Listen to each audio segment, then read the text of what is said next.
Ini saya jelaskan yang restoratif ini saya kira sangat berharga kepada Trias ini supaya lebih tahu mempublikasikan. Ini coba jelaskan dulu Pak, biar masyarakat juga sekarang banyak nggak tahu juga itu apa itu. Restoratif justice ini di Belanda ini yang memulai ini, ya.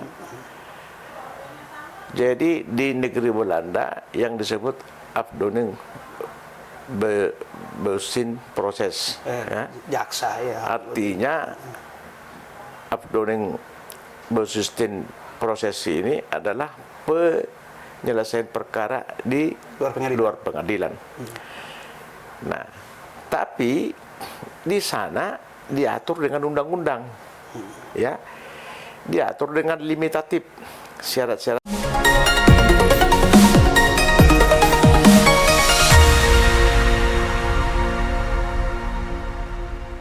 Dari gedung DPR RI, tepatnya di ruangannya Pak Mangyut Sinaga, anggota Komisi 3 DPR RI dari fraksi Golkar, bincang tipis-tipis kembali menjumpai Anda bersama saya, Erman Tale Daulay, di channel Tale Trias Info.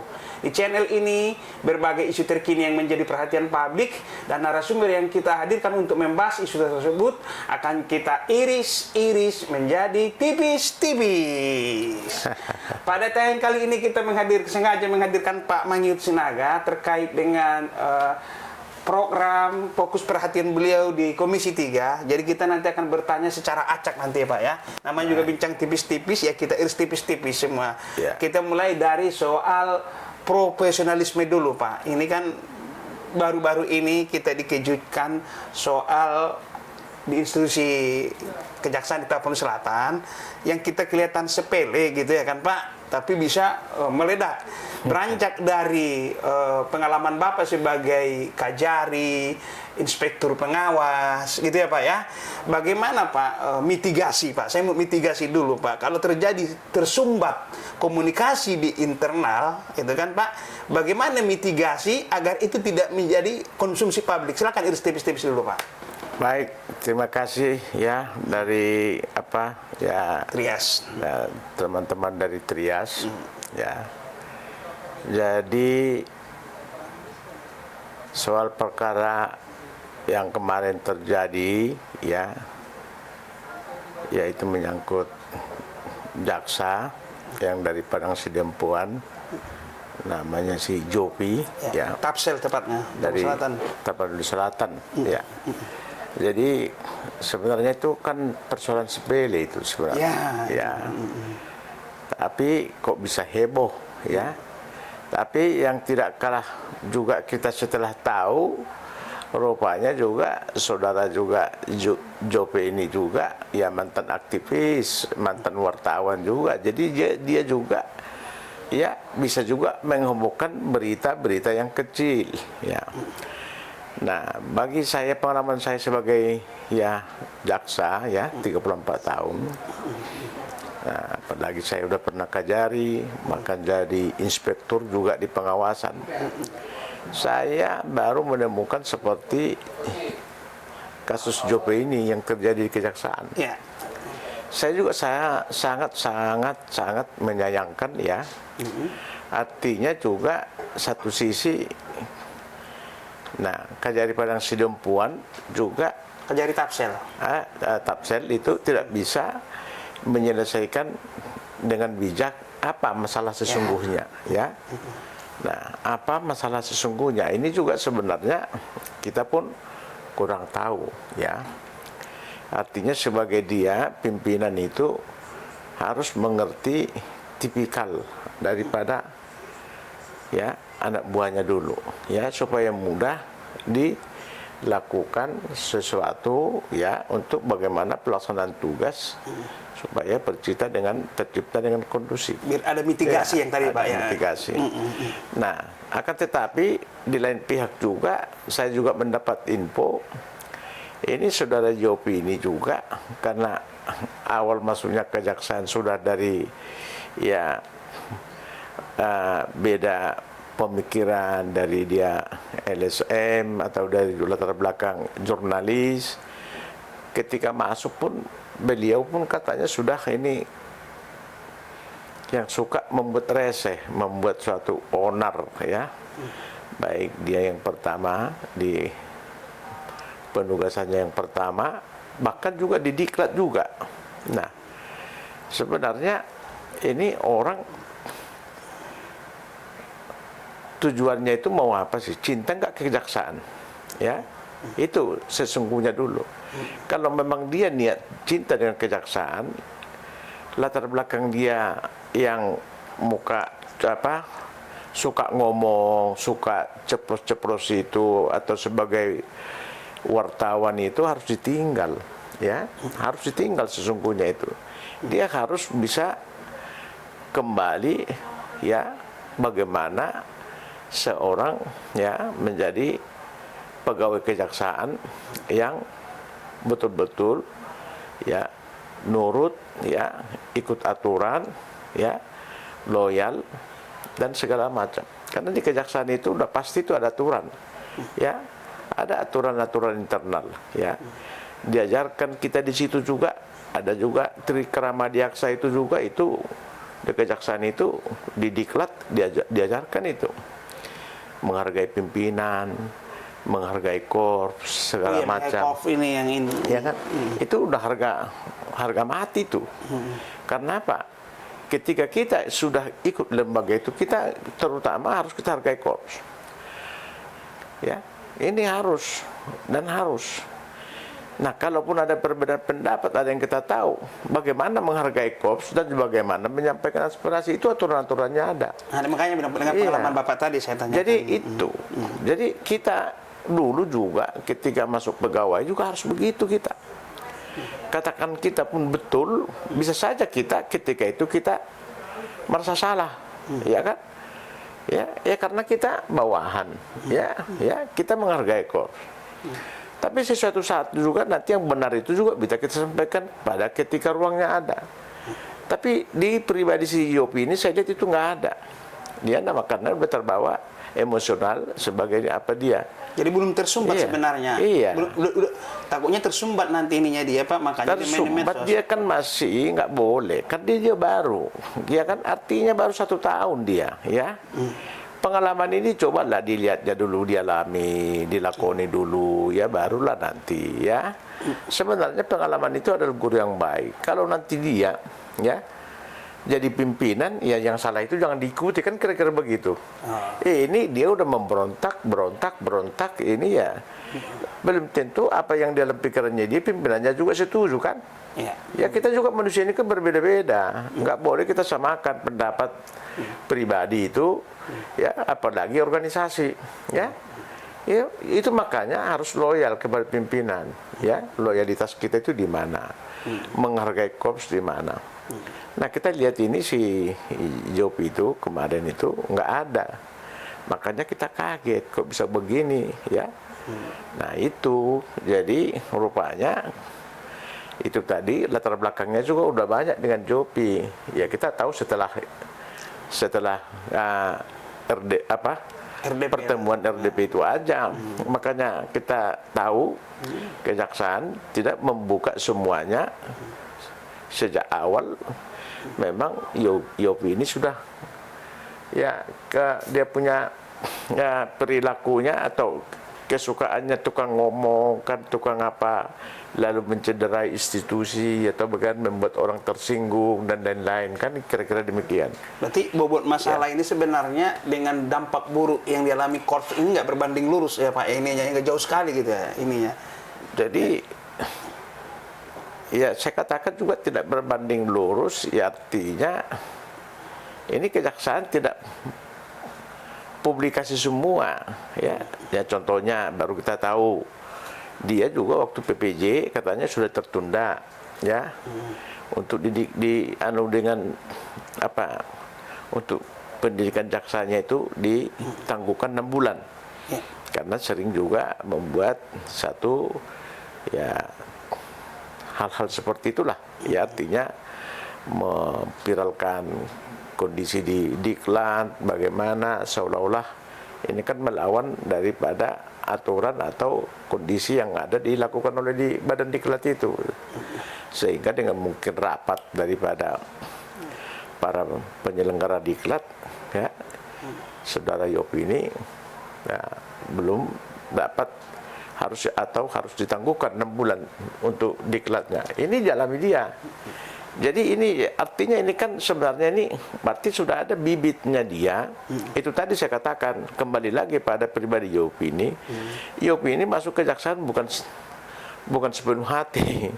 Jadi dia mesti membawa ya latar belakangnya dia, yang suka dia ngomong, suka dia ini begini, padahal ini ke institusi kan tidak boleh. Dia juga menyampaikan, Pak, uji kecintaan dia terhadap Adi Aksa, katanya dia berjuang di MK, Mahkamah Konstitusi, agar Jaksa Agung itu harus berlatar belakang jaksa, itu salah satu katanya kecintaannya. Itu tanggapan Bapak soal itu bagaimana, Pak? Ya itu katanya dia kan, tapi sebenarnya juga dia kan masih jaksa pemula juga, terus apa dia ya membuat terobosan seperti itu? Artinya udah terlalu laju lah ya.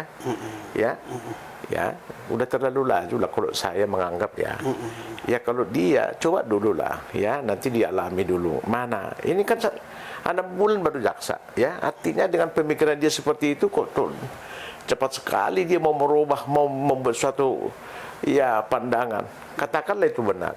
Tapi saya kira juga dengan etika-etika ya, dengan cara-cara seperti itu belum pada saatnya bagi saya menilai loh ya. Ya, terlalu terburu-buru dia. Dia himpun dulu lah pengalaman itu, dilihat kondisi apa ya, nanti ya mungkin ajak pimpinan, Pak, bagaimana nih ide kalau ada begini-begini, kita begini-begini. Dia kan sebagai staf memberikan masukan ya. Ya kan kira-kira demikian lah, ya kan. Jadi dia belum, kalau saya kira terlalu berani, itu belum tentu cocok untuk semua orang. Bagi dia itu kan benar kan. Tapi kan bagi dia, bagi kan institusi, bagi yang lain-lain juga belum tentu kan. Nah itulah yang dia salah, ya kan, salah. Jadi memang kecerdasan IQ-nya si Hiop ini juga luar biasa. Tapi bukan pada tempatnya dia langsung membuat seperti itu ke MK. Karena orang baru 6 bulan kok jadi jaksa. Ya dilakoni dulu lah, diikuti, dihimpun mana yang salah, nanti oke, ya.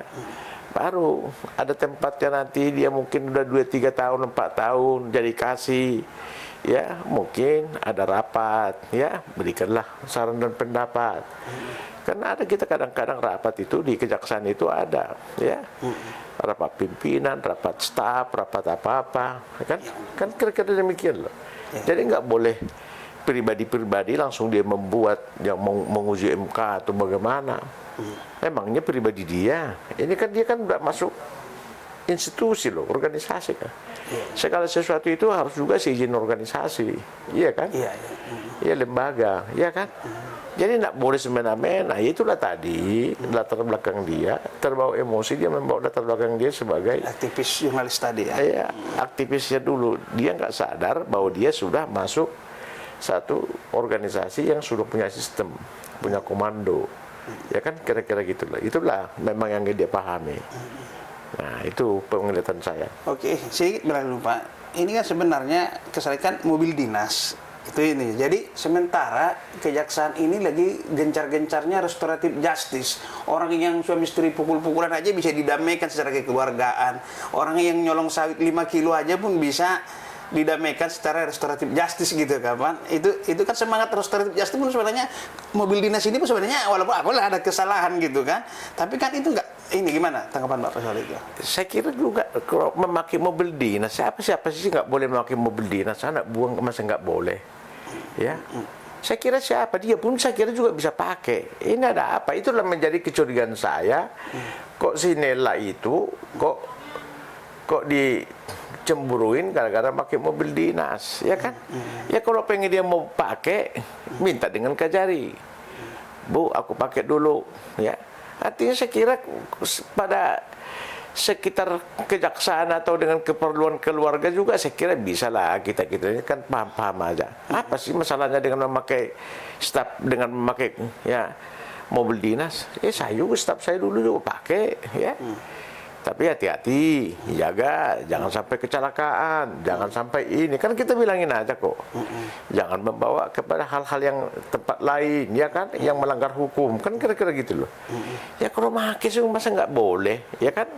Saya kira ada apa? Itulah yang membuat ya saya makanya sedikit agak geram sama dia. Gitu loh, artinya kok sejauh ini kecemburuan dia. Ya kalau mau pakai ya pinjam ya. Ya kalau mungkin kajarinya diskriminasi nggak boleh dia ya dipertanyakan. Masa aku nggak boleh Bu? Isi anu boleh. Aku mau ke rumah sakit atau misalkan apa. Kira-kira demikian loh. Ya saya kira ini nggak ada hubungannya apa-apa kalau saya loh ya. Nggak ada larangan anak buah membawa mobil apa dinas, nggak ada ya. Soal restoratif justice ini ya, itu dulu ya, ini dulu ya. Makanya dipancing tadi ya. Ini sebenarnya juga restoratif justice ini kan memang ini lagi gencar-gencarnya sekarang dilaksanakan di beberapa daerah, baik aparat semua dilakukan oleh aparat penegak hukum, Polri, Kejaksaan ya. Jadi masyarakat pun sangat senang ya dengan kehadiran restoratif justice. Ya, ini aja di Pak iris tipis-tipis dulu ini ya. Ini saya jelaskan nih restoratif ini saya kira sangat berharga kepada Trias ini supaya lebih tahu mempublikasikan. Ini coba jelaskan dulu Pak biar masyarakat juga kadang banyak nggak tahu juga itu apa restoratif justice ini di Belanda ini yang memulai ini ya. Jadi di negeri Belanda yang disebut afdoning besin proses, ya. Jaksa ya. Artinya afdoning besin proses ini adalah penyelesaian perkara di luar pengadilan. Nah, tapi di sana diatur dengan undang-undang, ya, diatur dengan limitatif. Syarat-syaratnya apa ya, jadi tidak semua perkara juga yang bisa dibuat restoratif justice atau tadi itu ya penyelesaian perkara di luar pengadilan itu ada kriterianya, misalnya ancaman hukuman 4 tahun ke bawah atau dengan perkara-perkara lain. Dan yang pelaksananya juga di Belanda itu adalah jaksa, gitu loh, jaksa di Belanda itu. Nah maka sehingga oleh karena itulah ya di Belanda itu penjara itu tidak perlu banyak-banyak di sana, ya, nggak rame, nggak penuh lah, nggak penuh sesak seperti Indonesia ini kan penuh sesak. Karena apa? Ini perkara 335, pencuri sandal pun, pencuri apapun di sini dimasuk juga, ya. Ya, belum lagi cerita dulu pencuri kapok, apa, pisang 1 sisir segala macam, singkong. Satu ya. Ya, masuk, ya kan? Nah, itu loh. Nah, kalau di Belanda yang itulah yang harus dihindari, diselesaikan. Ya. Dan itu pun kalau berulang-ulang nggak boleh. Mencuri ya, kalau begitu nggak ada ukurannya lah di sana. Oh, dia belum pernah berbuat gitu-gitu ya. Iya kan, itu pasti ada ukurannya. Nah, di Indonesia inilah yang diadopsi sekarang restoratif diversi di Undang-Undang Nomor 1 tahun 2023 kemarin di versi ini ada itu termasuk restoratif justice. Tapi ada juga perja, ya. Peraturan Jaksa Agung, ada juga Perkap, peraturan Kapolri, ada juga peraturan daripada Pergub, ada juga Menteri Hukum dari kehakiman, ya. Ya, jadi ini semua membuat ini mengenai restoratif justice ini. Nah, sehingga polisi dengan jaksa masing-masing ini membuat apa sendiri. Jadi ini sekarang ini karena tidak ada aturan yang jelas diatur di undang-undang limitatifnya itu apa, inilah yang sekarang terjadi semacam diskriminasi, ya. Pasti beda lah restoratif justice yang dibuat oleh kejaksaan maupun juga dengan kepolisian, ya kan? Ini Maka ini sekarang, apalagi saya di dalam forum di Komisi 3 sudah terus berbicara bagaimana ya restoratif justice ini supaya agak diperjelas, diatur di dalam KUHP nanti, karena kita kan lagi sekarang menggodok KUHP yang baru. Nah, salah satu juga RJ ini, restoratif justice ini juga harus dibuat juga, diatur di dalam. Tidak perlu mau buat undang-undang tersendiri lagi, tapi di KUHP dimasukkan syarat-syarat limitatifnya apa, siapa pelaksananya.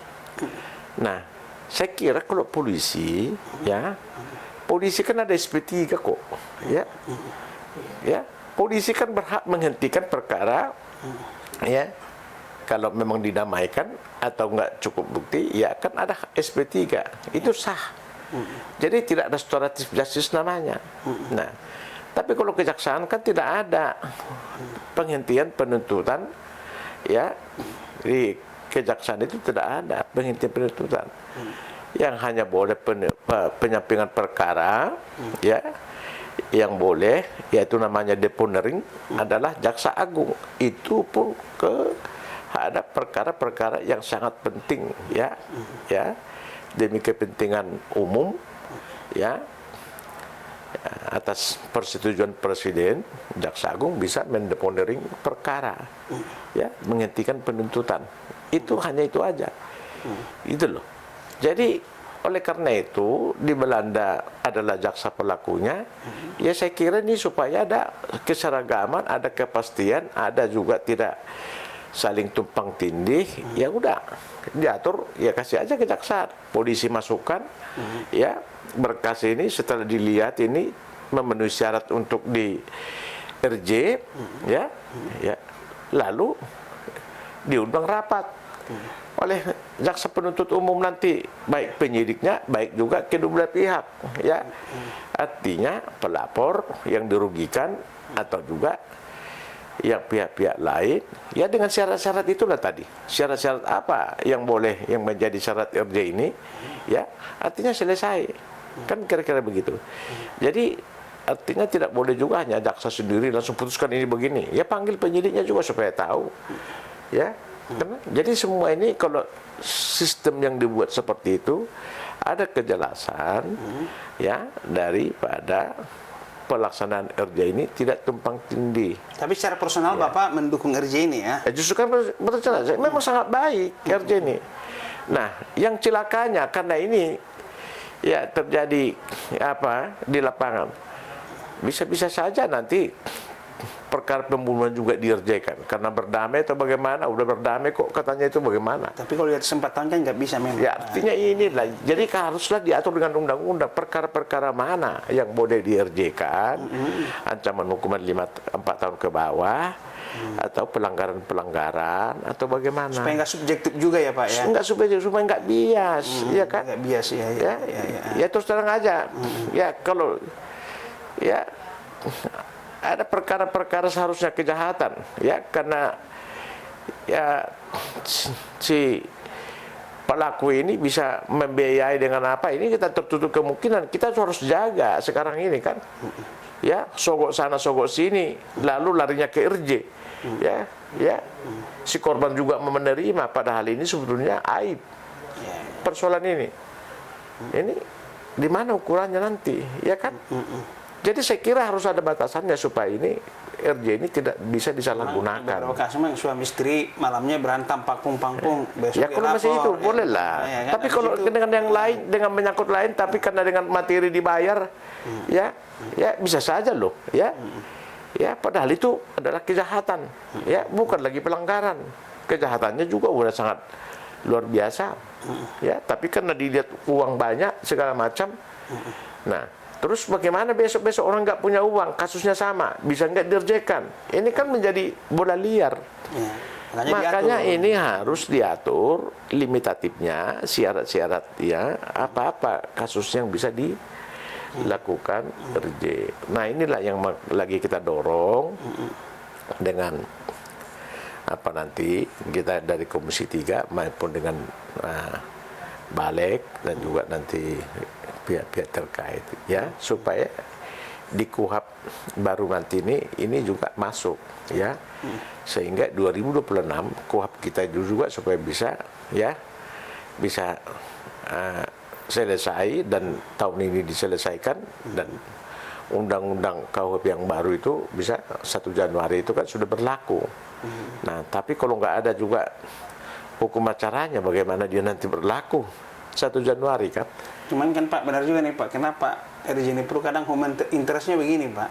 Ada ibu nyorong melon gas gitu, tapi kita tanya besok untuk bayar anak sekolah yang gitu-gitu kan, untuk beli sepatu anak mau ujian gitu, kadang kita sedih juga, terenyuh juga kadang gitu ya Pak. Itu terenyuh, oke lah, hal-hal seperti itu itulah yang kita anikan. Tapi batasannya berapa? Kalau terus-terus dia mencuri sana, mencuri sana, apa itu RJ?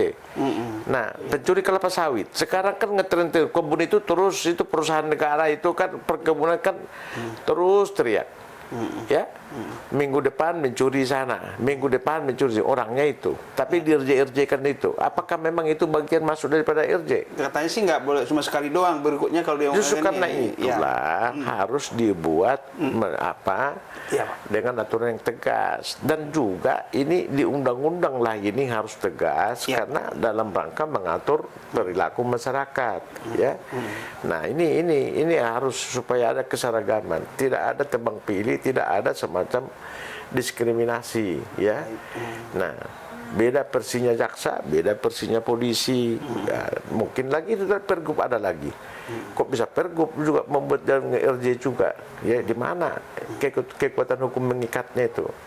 Sebetulnya itu kan hanya aturan ke dalam, aturan-aturan itu. Tapi kalau untuk masyarakat, ya harus undang-undang kan? Iya kan? Oke. Kira-kira demikian. Inilah ini berlomba-lomba membuat RJ ini bagus, RJ ini ya bagus, sangat bermanfaat, mengurangi juga biaya negara, ya, keuangan negara. Bayangkan aja, hanya menyelesaikan perkara pencurian aja habis berapa juta ya. Habis bisa 10 juta, padahal barang bukti cuma 50.000, tapi menyelesaikan aja bisa hampir 10 juta. Jadi nggak sebanding. Kerugian negara. Iya. Ya itu lagi proses sidangnya, ya biaya-biaya yang ditimbulkan itu kan, ya kan hampir 10 juta. Tapi yang mau diselesaikan cuma 50.000. Nah, oleh karena itulah maka kehadiran RJ itu perlu. Tapi itu tadi diatur dengan tegas, ya. Kira-kira demikian. Demikian bincang tipis-tipis dengan Pak Mangihut Sinaga, anggota Komisi 3 DPR RI dari fraksi Golkar, juga dari Dapil Sumut 3. Sampai bertemu kembali.